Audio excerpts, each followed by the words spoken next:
Good morning students. Today we are going to study the remaining part of chapter 11 computer ethics.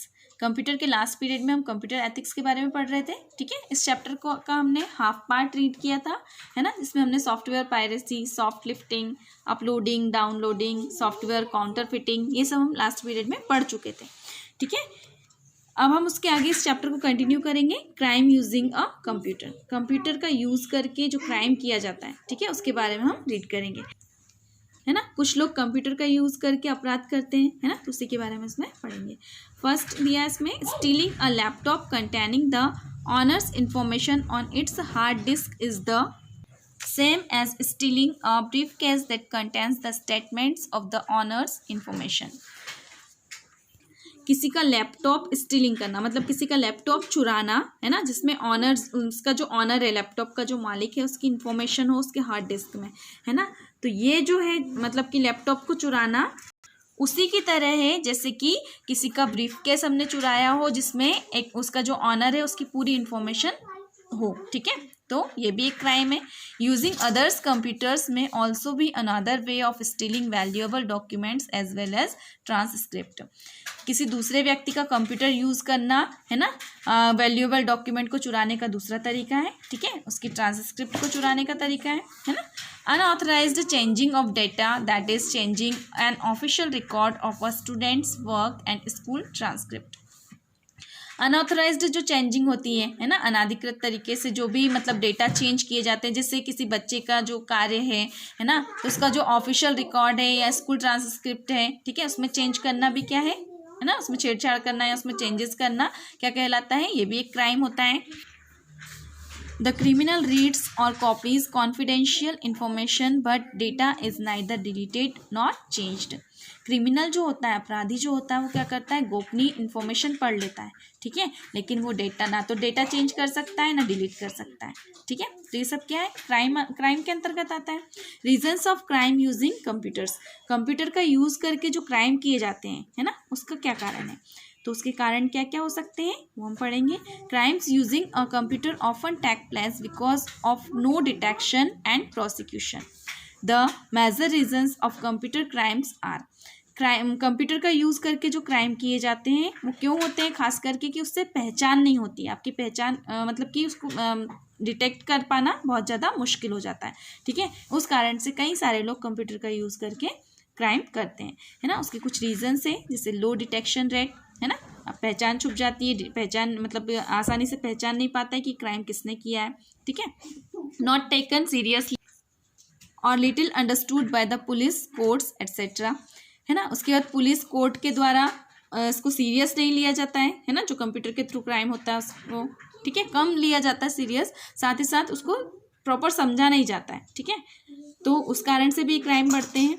No well defined laws, इसके लिए कोई well defined laws भी नहीं बनाए गए हैं, कानून वगैरह. Hard to define data values, data values को डिफाइन करना भी हार्ड होता है. ठीक है, इस कारण से ये क्राइम होते हैं. प्रोटेक्टिव मेजर्स, इसको रोकने के लिए कुछ उपाय किए गए हैं, जैसे authorisation. It is the act of giving permission to use confidential documents. Authorisation क्या है, ये एक ऐसा एक्ट है जिसमें जो भी गोपनीय जानकारी जो होती है, गोपनीय डॉक्यूमेंट जो होते हैं, उसका यूज़ करने के लिए परमिशन दी जाती है इसके तहत, है ना.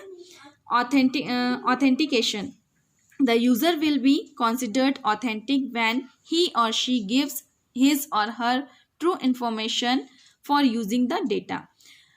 ऑथेंटिकेशन में क्या होता है कि जो यूज़र है ना, उसको ऑथेंटिक या प्रामाणिक कब समझा जाता है, तब समझा जाएगा जब वो अपनी इन्फॉर्मेशन मतलब कि डेटा को यूज़ करने के लिए अपनी सच्ची इन्फॉर्मेशन देगा, ट्रू इन्फॉर्मेशन देगा. ठीक है, करेक्ट इन्फॉर्मेशन देगा.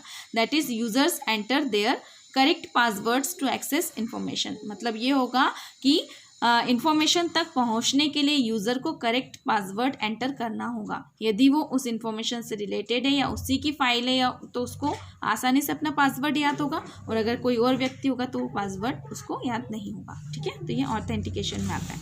Next, firewall. Firewall enables to prevent unauthorized internet users from accessing private networks connected to the internet. firewall जो है ना, ये क्या करता है, उन अनऑथराइज्ड इंटरनेट यूजर्स को प्रिवेंट करता है किस चीज़ के लिए कि वो मतलब कि जो प्राइवेट नेटवर्क्स हैं, ठीक है, जो इंटरनेट पर से कनेक्ट है उन प्राइवेट नेटवर्क तक पहुंचने से रोकता है। कौन? फायरवॉल, ठीक है। Restricted actions, if you are not sharing the files with other computers then switched off the file sharing. अगर आप दूसरे कंप्यूटर पर फाइल शेयर नहीं करते हो तो आपको क्या करना चाहिए? फाइल शेयरिंग जो है उसको स्विच ऑफ कर देना चाहिए, ठीक है।